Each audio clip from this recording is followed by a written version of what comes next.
Ethos, pathos, and logos are also rooted in ancient Greek history, which we're going to detail with our Socratic seminar. Aristotle's modes of persuasion is what they are called. What is persuasion? It's one of those words that you don't think about that often, kind of hard to define, right? So persuasion is to change someone's mind.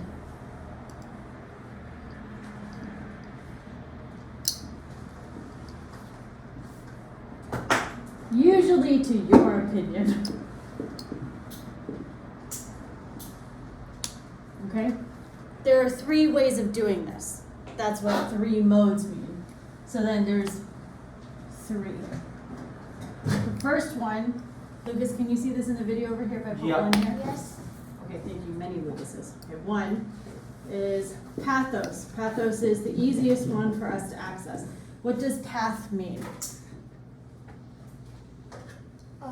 The road. Empathy, sympathy, apathy, pathological. What does path mean? What? Road. Road? Like Going somewhere. Means feeling. It's interesting. It's a good guess. An interesting guess, I should say. For the path means feeling. You meant path like a path. Okay. Feeling. So pathos is what we call an appeal. Appeal just means call to emotion. What are some emotions that you can use to change someone's mind? Right? You should help your brother with his homework. Why? Which brother?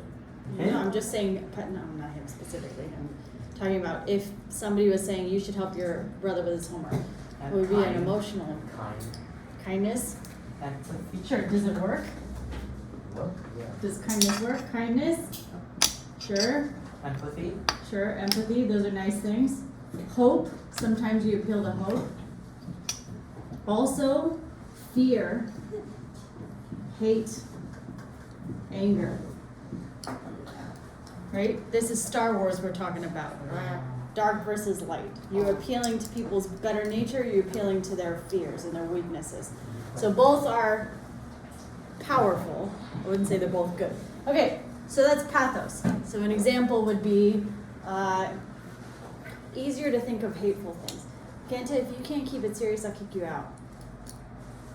Yeah, I'm expecting more of you. Do you know why? Because you've been here. Norizane's new and Jamie's been here for like a couple months. But if I see you swirling around, you're out. You can go back to the lab and do creative writing. Okay, pathos. So pathos would be like, we need to do this or else. Oh, that's not in the screen. Huh? Oh, okay. Where did I To lose? or else. To or Or else. else. And the middle of the line. We need to do this or else. When people say like or else and they don't explain or else, it's supposed to scare you, right? Do your homework or else, and then you're supposed to fill in the blank. That's supposed to make you scared. So that is a pathos. Okay, that's the first one. Number 2, which I'm going to try to cram in here, logos. This is the one that you focus on at school a lot. Logic, logos. Reason. Wow. Okay. It's an appeal to reason. This one is the basis of science, also in some cases philosophy. So it is the idea that if you provide a reason, it will change people's minds, right?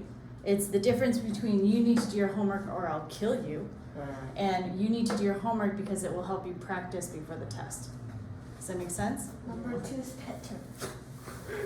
Yeah, but I mean, people use different modes of persuasion, right? So you'll hear different things. So then this is giving a supported reason, giving a fact or logical reason. And just so that we can do a full review, what is a fact, guys? Like a real, like, information. Real information, and what else? Hyogo, what's the other thing? True. And what? The other one. What?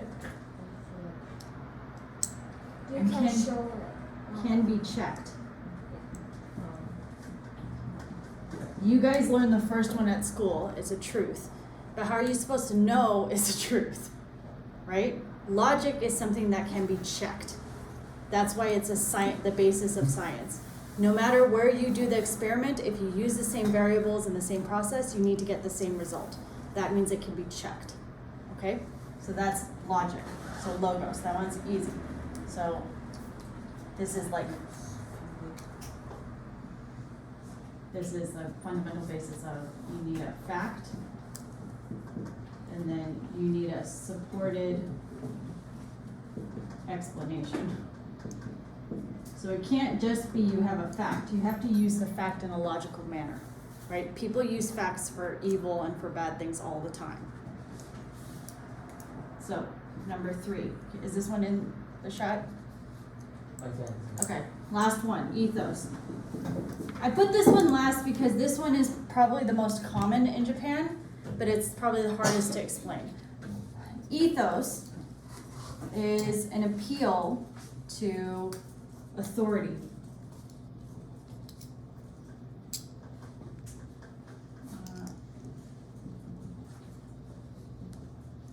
Or an expert. This one is also one that is good until it's bad. So, for example, it is trusting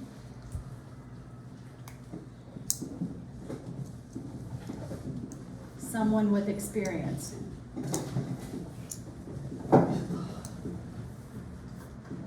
Yeah. I would say, and I've had a lot of philosophical discussions with people, in Asia, this one tends to be the strongest one. Okay? And it can be okay as long as the expert that you're trusting is basing their reasons on logic. I want you to think about way back when we were doing the vaccines, when they first came out, people were really scared in Japan. People didn't Really? want the vaccine. Yeah. People really didn't want the vaccine. On the TV, it was like, I'm so scared, I don't want to take the vaccine. And almost overnight, as soon as the government changed their stance and they started changing what was on the television, 80% of Japanese people got vaccinated. That was a huge change, right? I think it went from, the polls were saying it was about 50% of people wanted to get the vaccine, and especially women between the ages of 40 and 55 did not want the vaccine, but then it went overnight to 80% vaccinated, right? And the only thing that really needed to change was the government's stance on it, and then what people were seeing on experts on the television and what they were reading in the newspaper, right? Japanese people did not go and read the studies and see that the vaccines were safe and then make a decision based on the science. They made a decision based on the authority in the country. A good contrast to this is in America, people didn't get vaccinated. So then people in America do not necessarily trust authority figures. Doctors, they don't trust doctors, they don't trust people from the government. So the government saying get vaccinated actually led a lot of people in America to be like, no, if the government says get vaccinated, they must be trying something. So in America, they don't use ethos as much, or if they do use ethos, sometimes they're not picking the right experts. They'll identify an expert that's not an expert. If you just stand on a corner and say, I'm an expert, that doesn't make you an expert, right? You have to have qualifications.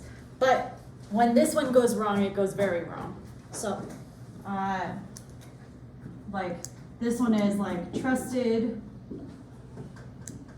by leading doctors. They have this on like advertisements in English, right?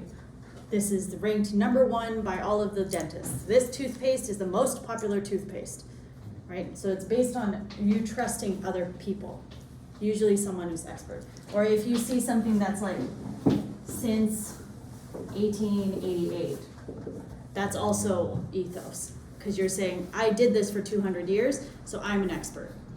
You trust me because it's been around for so long. It must be good because it's survived this long. Okay, those are ethos. Now, I am not, and I'm gonna say this one more time because you guys were at the Kombini, I am not reviewing the literary devices. I put a list on the Padlet so you can check it if you need it. But the reason why we're not doing that is because this week we're looking at a speech, which may have very limited literary devices. There may be some metaphors, some similes, but there's not going to be a lot of very complicated stuff. Last week we did a ton of literary devices. Yes. The week before that we did a so-so amount of literary devices. This week we're going to do a little bit of literary devices, but I want you to focus on these, okay? So what is your author trying to say? Are they trying to communicate, and based on what? Okay? Because this speech, at a certain point you could say it's a persuasive speech. She's saying it in the title, we should all be feminists, right? And even though she's not laying out like a logical explanation, she is using all three of these. And your job is to identify what those are. Okay? This is Ethos. We also see it in those ramen commercials and all the beer commercials in Japan. Like, why would a celebrity like it mean that it tastes good? Right? Logically, it doesn't have anything to do with flavor. They just paid that guy a lot of money to hold that bowl of noodles. It doesn't mean it tastes good. I know this because I tried them. I thought, that person seems to have good taste. And I ate the noodles and I was like, nah, these are nasty. These are nasty, and he's rich enough to have better noodles. Okay, so